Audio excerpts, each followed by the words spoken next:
Assalamualaikum warahmatullahi wabarakatuh. Salam sejahtera, salam damai untuk kita semua. Masih bersama Hobi Mas DJ. Oke, saudaraku, langsung saja saya akan menjawab pertanyaan dari kolom komentar di video saya sebelumnya. Oke, saudaraku, ini langsung pertanyaan yang pertama dari saudara kita yang bernama Umi Kulsum.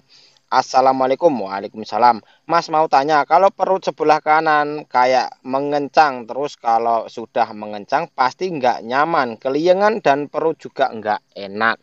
Nah, ini saya dulu sering juga mengalami.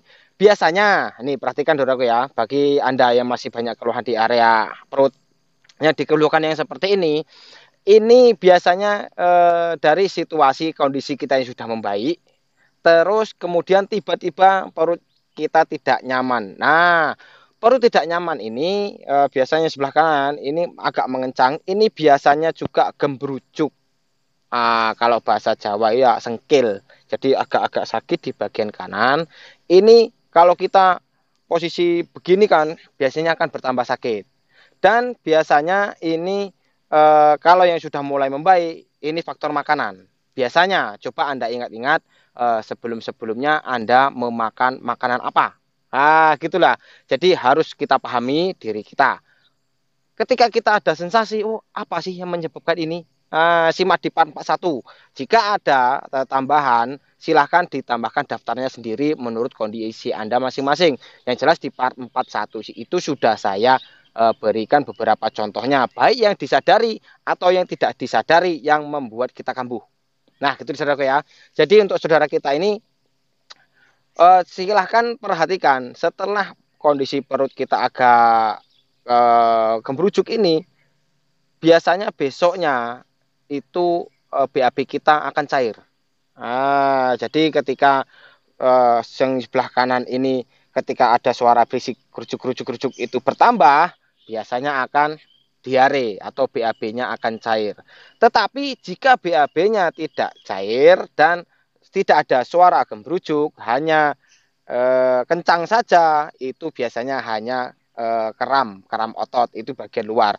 Itu jika tidak ada suara atau tidak BAB tidak cair ya saudaraku, bisa dikerik atau dikasih minyak kayu putih atau apa fresh care atau balsam yang kira-kira hangat sambil dioles-oleskan agak diurut-urut sedikit, tidak masalah, tapi jangan kuat-kuat ya, nanti sakit. Hanya untuk melemaskan otot yang di luar saja supaya rileks dan supaya cepat mereda rasa tidak nyamannya.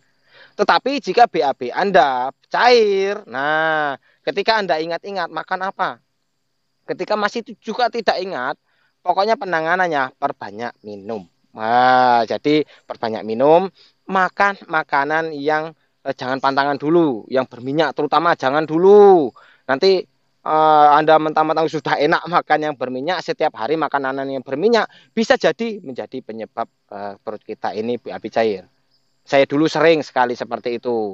Makanya bagi Anda yang menyimak video saya harap jangan sampai sembuh 2 bulan, sembuh enak, nanti kambuh lagi, sembuh sebulan, kambuh lagi. Jangan seperti itu. Itu akan membuat kita tambah lama sembuhnya.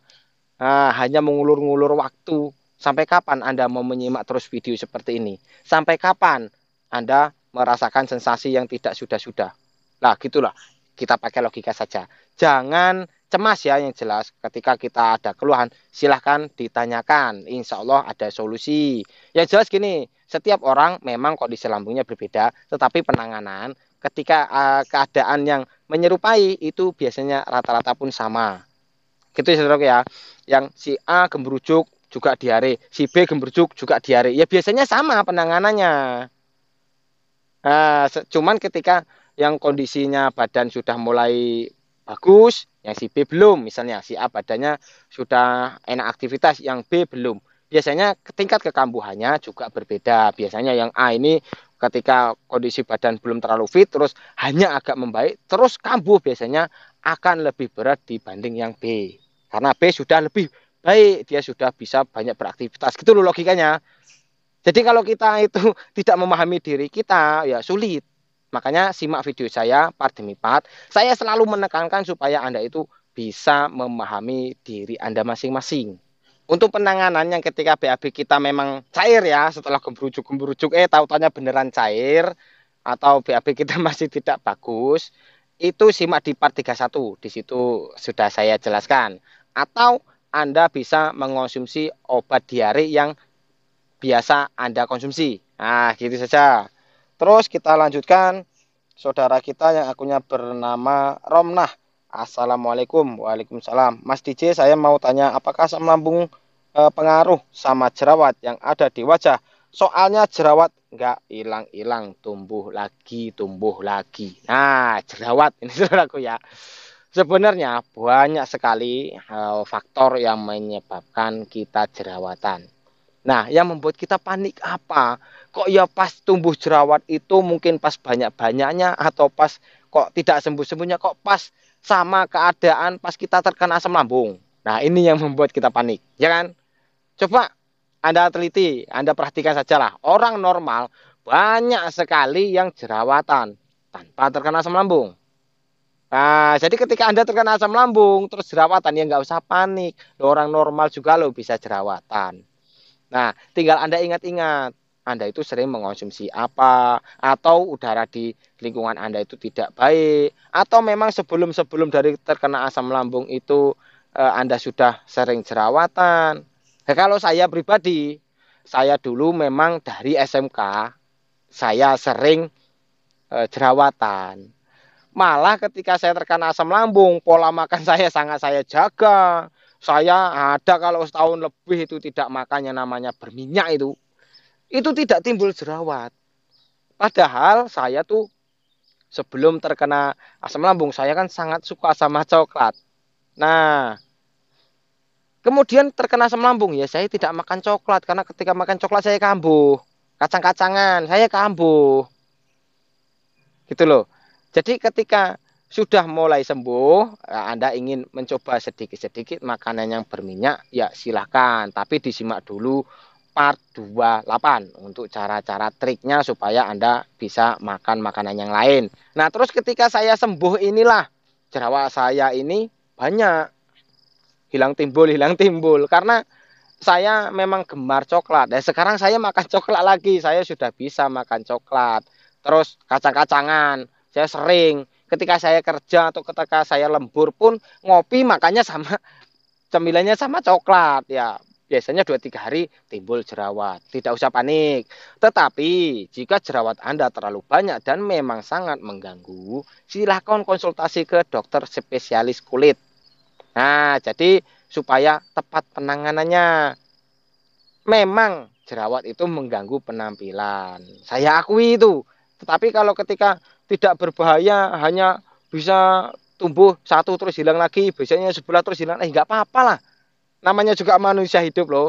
Banyak jerawat ya nggak apa-apa. Memang banyak kok manusia yang jerawatan. Gak usah panik. Saudaraku, saya sambil ngopi ya.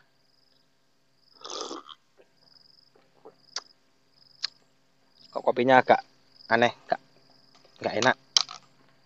Kurang apa ini ya? Wah, kurang ini. Durian. Durian ini. Wah, mantap ini. Mungkin kopinya kalau dikasih durian bisa lebih enak ya.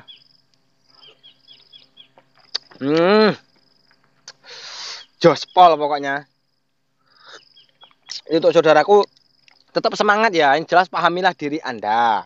Semakin Anda paham, Anda akan semakin tahu apa yang harus Anda lakukan untuk diri Anda. Begitupun sebaliknya. Kalau nggak paham, kambuh dikit, diingat-ingat habis makan apa, tidak menyadarinya, ya pasti panik. Tetapi kan kalau makan durian kambuh, ya jangan panik. Gara-gara durian kita sudah tahu penyebabnya. Kalau ingin makan pantangan dan kambuh, ya Anda harus siap resikonya dong. Wah, masa ingin makan pantangan saja kok nggak mau kambuh, ya sulit. Kalau udah sembuh ya nggak masalah. Ini pakai durian ini mantap. Jadi ketika Anda sudah memahami diri Anda, mudah-mudahan Anda akan lebih lega sembuh. Nah, saya lanjutkan. Dari saudara kita yang akunnya RDS Sulaiman. Kalau gatal-gatal apakah termasuk dari asam lambung, Bang? Saya sudah 3 malam gatal terus seluruh badan, Mas. Ya ginilah. ini sama seperti jerawat tadi. Yang jelas memang tidak ada hubungannya sama asam lambung. Jadi ketika Anda gatal-gatal atau memang jerawatan tadi, Anda teliti sendiri. Misal ketika keringat terlalu banyak biasanya menjadi biang keringat. Biang keringat juga kan nggak ada urusannya sama lambung, beda. Ya saya dulu ya sering terkena biang keringat, gatal-gatal. Karena apa? Ketika asam lambung masih parah dulu kan memang saya akui saya jarang mandi. Karena masih bangun saja saya masih sulit. Badan masih hangat, panas semua. Pokoknya waduh gak karu-karuan. Mandi saja saya jarang. Nah di situ banyak gatal-gatal ya karena apa? Jarang mandi. Terus biang keringat ya karena kan ketika saya mengonsumsi obat dari dokter, terus diminum kayak seperti parastamol, itu kan membuat kita keringetan.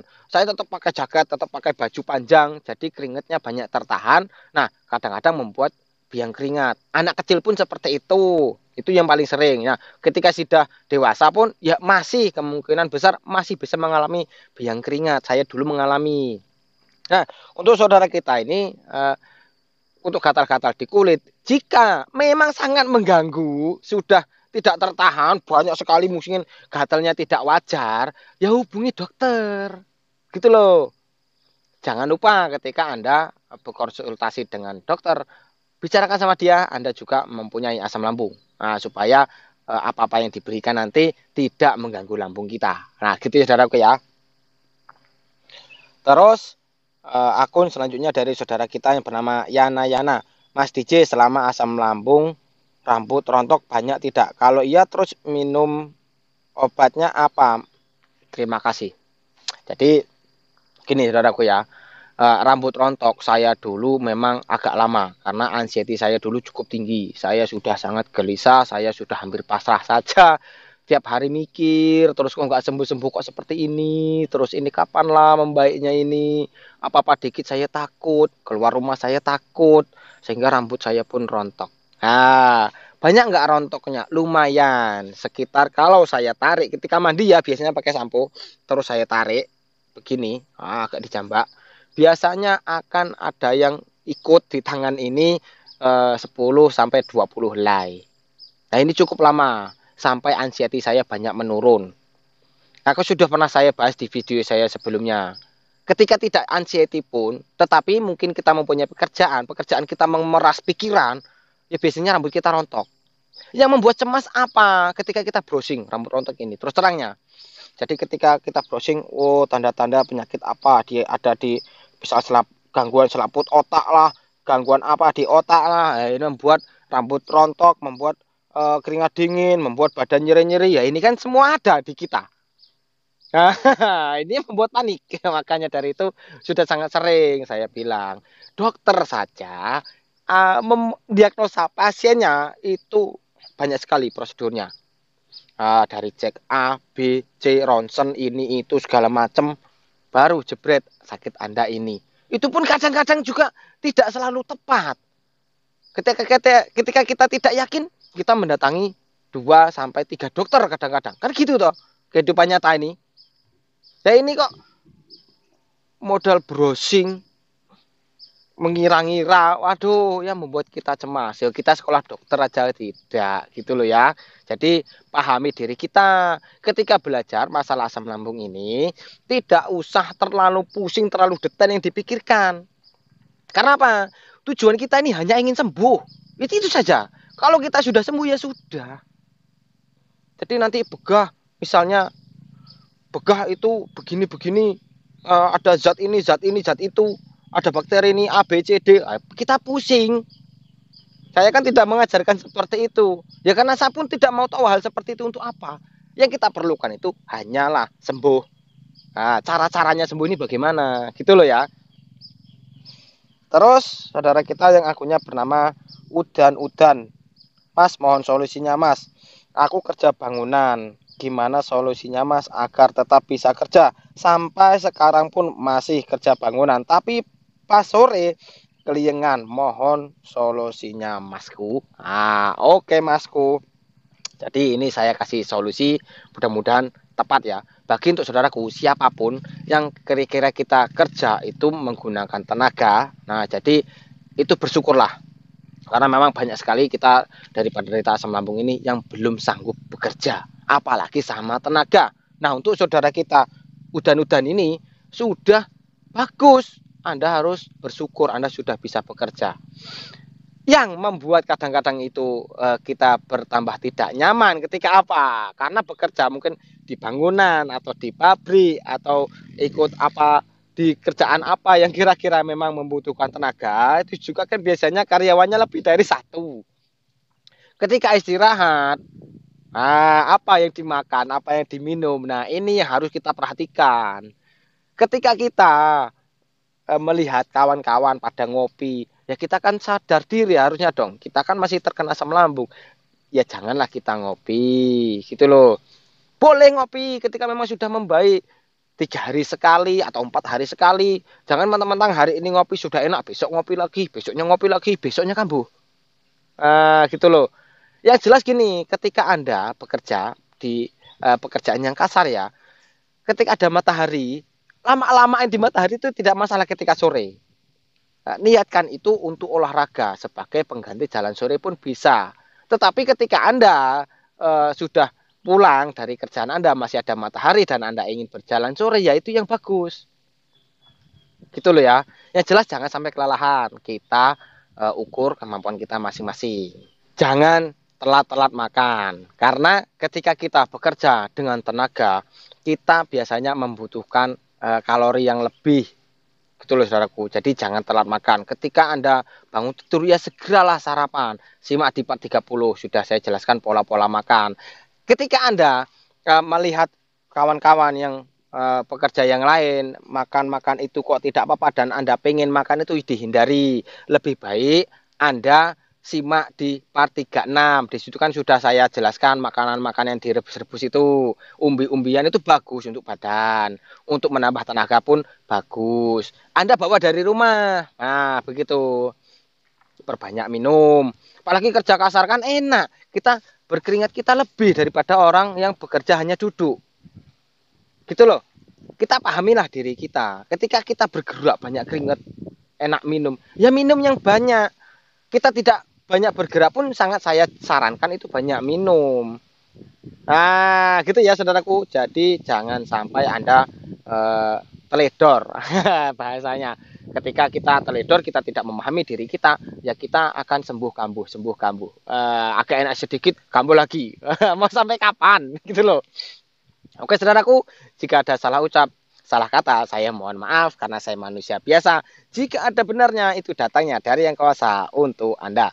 Mudah-mudahan Anda semua lekas sembuh total. Amin ya rabbal alamin. Saya akhiri. Assalamualaikum warahmatullahi wabarakatuh. Salam damai. Ngopi lagi, ngopi lagi. Duriannya mantap. Masih duriannya masih. Masukin lagi.